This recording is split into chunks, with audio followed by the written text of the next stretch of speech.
Welcome to Manifest the Big Stuff. I'm your host, Greg Kuhn, author of the life-changing Why Quantum Physicists book series. Manifest the Big Stuff is a weekly manifesting tune-up and check-in, a brief, powerful reminder to manifest like a scientist by using evidence from your material reality and the feelings it summons to lovingly push yourself to create and sharpen hypotheses for how to best manifest the material reality you truly desire. Working together empowers all the collaborators on the team. So thank you for joining me in manifesting our most important desires together.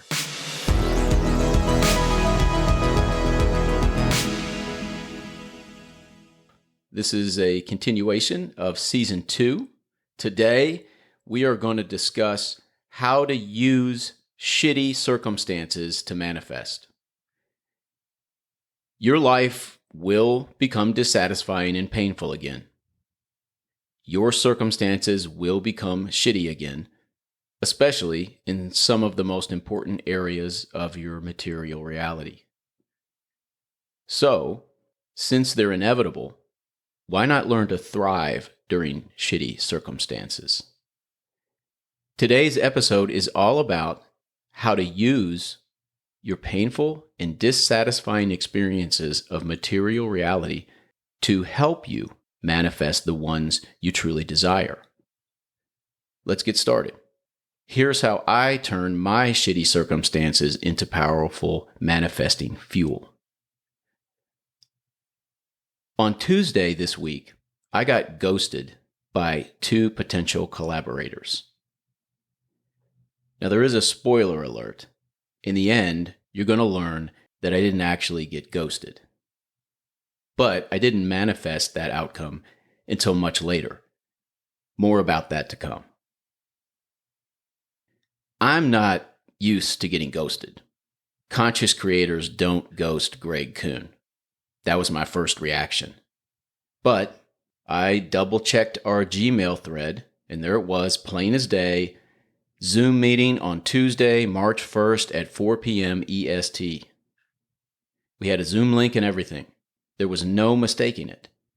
I waited until 4:45, and then I emailed them and just said, "Where are you? I guess this meeting isn't happening." Then I decided to go out for a run.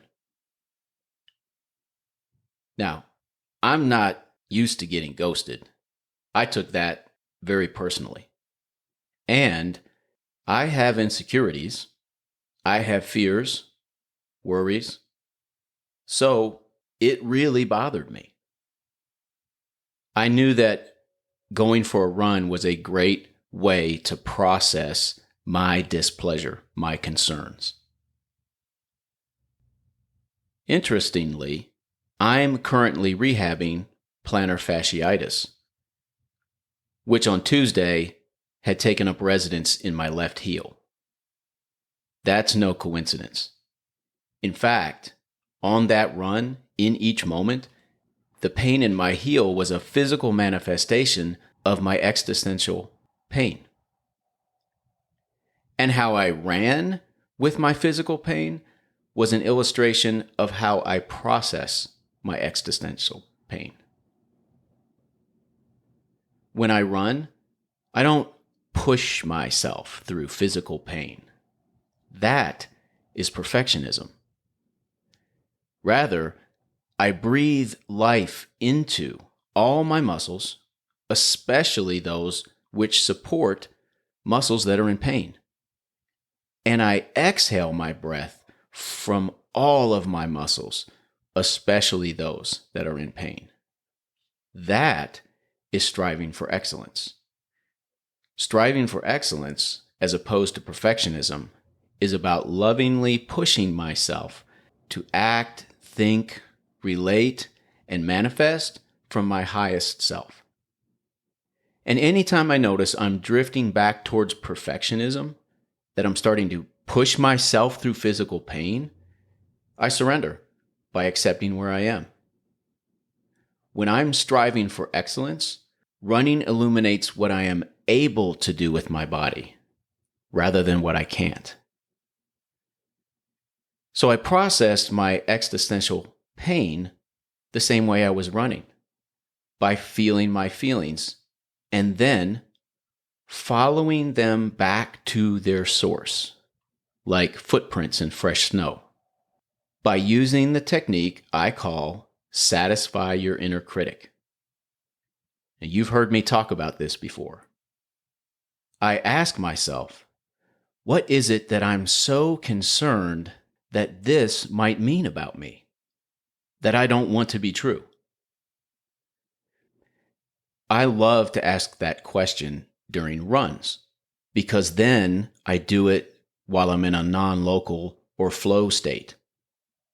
I highly encourage you to create a non-local or flow state, and you can look back in a previous episode to learn how to do that. It's called Things to Do While You're a Non-Local Consciousness. So I asked myself, what is it about getting ghosted that I'm concerned makes true about me, that I don't want to be true? And I didn't stop answering that question until I arrived at answers that are only about me. An answer like, I'm worried I'm not good enough for this, or I'm afraid this means I'm inadequate. And then, when I arrive at answers like that, I explore the answer further and examine whether or not what I'm concerned about is true. And if I find there's some truth to my concern, I use my material reality and the feelings it summons as evidence or empirical data to create a hypothesis for what to do to ensure that those concerns won't come to fruition.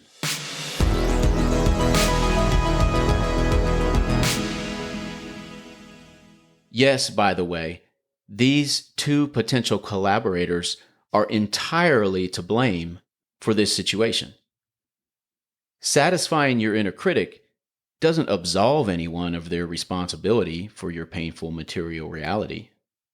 To the contrary, it provides you insightful evidence that will help you create and enforce healthy boundaries between you and those who bear responsibility. It will assist you in holding them accountable too, as is appropriate or necessary.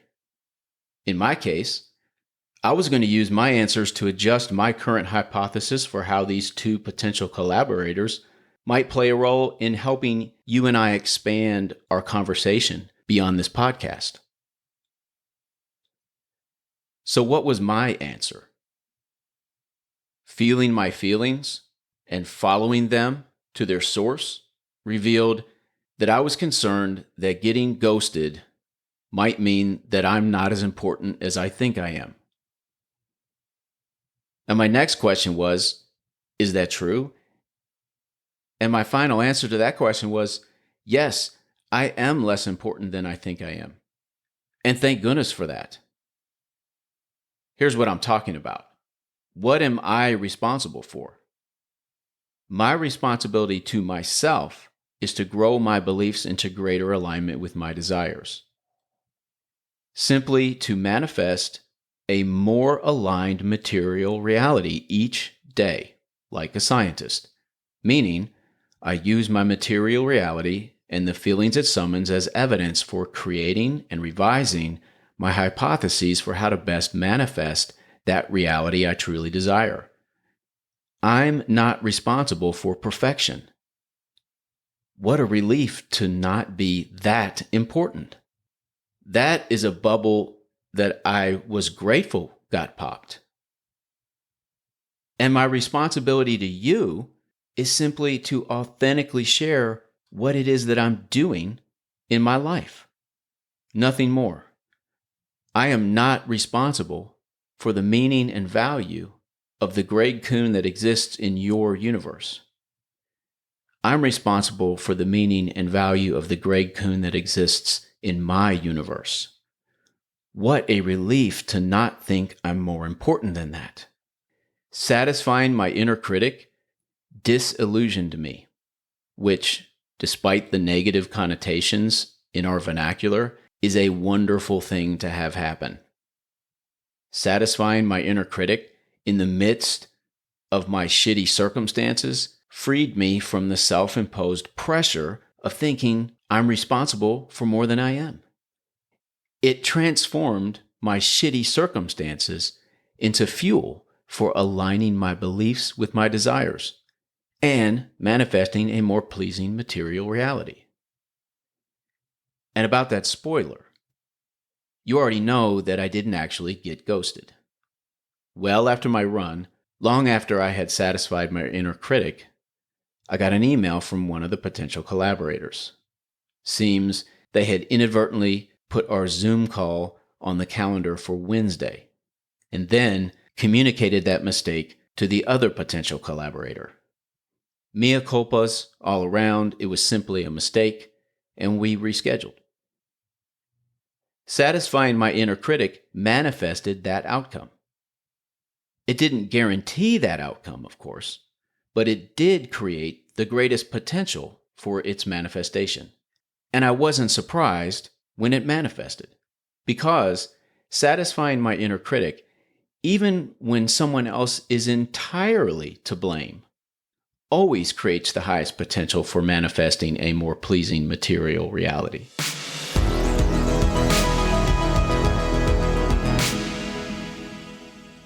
Another incredibly valuable tool for turning shitty circumstances into manifesting fuel is following form. Form meaning the best practices of someone manifesting what you desire at the level you desire to manifest it. What does someone do to manifest what you desire to manifest? That's their form, and you should emulate it. In life, there are always results that the public can see. Public-facing results are an important measuring tool for self-creation and self-evaluation. It is good to ask, am I satisfying others? Equally important, though, is having an internal measuring tool, a private measuring tool. Am I satisfying myself?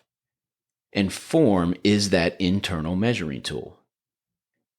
That focus is a key to unlocking whatever potential for success exists in any moment and any experience. That focus puts me completely in the present moment.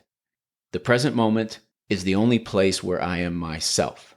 So it is also the only place I can do, act, and be different, where I can test my revised hypotheses for how to best manifest my experiences. The present moment is the only place I can give my best effort. And giving my best effort is all I'll ever be able to do. I'll never be able to guarantee an outcome. I can only guarantee my best effort is being given. And how do you know if you're giving your best effort? Simply ask yourself, am I following form? Am I acting, thinking, relating, and manifesting from my highest self by adhering to the best practices of those manifesting this as I desire? So form serves two immensely important purposes. First, it assigns jobs to every part of yourself that they need to be doing in order for you to manifest your material reality as you truly desire. Every aspect of you now has a job when you follow form. And second, it gives you a litmus test to know whether or not you're giving your best efforts to manifest the material reality you truly desire. Am I following form right now? If your answer is no, then start following it. And if your answer is yes, you know you're doing all you can. Use my technique called Find Your Coach to create or sharpen your form for manifesting your most important experiences as you truly desire. You can learn more about finding your coach in my previous episode titled How to Manifest $1 Million.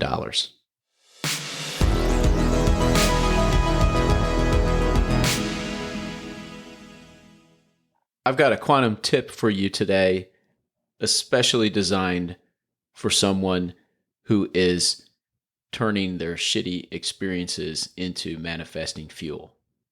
But first, I want to tell you that if anyone ever doubts that we are all connected and that separation is a very effective illusion, tell them to Google peer-reviewed research on group meditation's effects on violence and war. Because what they will learn is that there is more peer-reviewed, double-blind substantiated evidence that group meditation reduces violence in the world than that aspirin alleviates headaches. And now, my quantum tip. You bear almost no responsibility for the beliefs you bring to your shitty experiences. Neither for the Newtonian source of the techniques you were taught to resolve them. Although the failure of those things to help you manifest the material reality you truly desire eventually leaves you no choice but to blame yourself, you are not responsible for their inadequacies. You are responsible for changing and growing them. That's it. Thank you so much for joining me today. If you found this episode valuable, I would really appreciate it if you shared that with a friend. And I also invite you to visit my website, whyquantumphysicists.com. There you'll be able to download a free ebook called How Reversing 7 Words Can Change Your Life. This book was written out of a forge of near certain personal disaster. And the lessons found there represent some of the most important things that I've learned along my journey. Please visit my website and download your free copy today. I had a lot of fun creating this episode. I appreciate your time, and I look forward to spending more time together real soon.